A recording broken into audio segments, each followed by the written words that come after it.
parang tumigil yung puso ko kasi bumagsak lahat ng negosyo ko. Nung sinabi sa balita na magla-lockdown na dahil sa pandemic, parang tumigil yung puso ko kasi bumagsak lahat ng negosyo ko. Nung warehouse ko punong-puno ng stocks na hindi mabenta, yung restaurant ko sinarado ko na, tapos binuksan ko yung bank account ko, halos wala na. Nakaupo na lang ako sa kwarto, tahimik na naghahanap ng paraan at hanggang uga-ugaga kung paano ako kikita para meron pa ako makain. Meron akong kapatid din na nagtatrabaho online noon. Meron siyang isang boss sa US. Tinanong ko siya, paano ko nakakuha ng client sa US? Balo ko rin kasi kaso bulol ako mag-English eh. Nung tinuruan niya ako, gagawin ko na. Pinag-isipan ko kung gagawin ko ba o hindi kasi hindi na ako marunong mag-English. Pero wala akong choice eh. Kailangan ko kumita eh. Nag-apply ako sa isang international company at ito na yun. Yung video na muntik ko na ayaw kong ipakita sa inyo. Pakinggan mo to sasabihin ko medyo bulol pa ako dyan.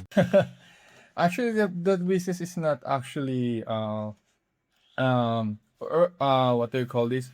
What's the right word for that? Kung maririnig mo yung sinasabi ko, nahihirapan pa akong magsalita niyan. Pero alam mo kung ano yung nangyari? Na-close ko yung client na yan. Yung bayad sa akin, sapat yun para magkaroon ulit ako ng pag-asa na kumita ulit. Pero dumating yung point na na-feel ko na merong hangganan yung kita ko. Hindi ko nakikita na kumita ng more than 100k every month dito sa industry na to. Tapos naisip ko, sandali lang, hindi ko naman kailangan gawin lahat ng trabaho na pinapagawa sa akin eh. So naghanap ako ng isang kaibigan ko na kayang gawin yung trabaho na ginagawa ko at binigyan ko siya ng patas na persyento galing dun sa bayad ng client at may natitira pa rin sa akin. So kunwari ang bayad sa akin is 100,000, ang bayad ko dun sa empleyado ko is 30,000 pesos. So technically may natira pa rin sa akin. Kung nagustuhan mo yung video na yun, mas magugustuhan mo yung 1 hour free business masterclass na ibibigay ko sa iyo ng libre. Comment down below free at isisend ko sa iyo.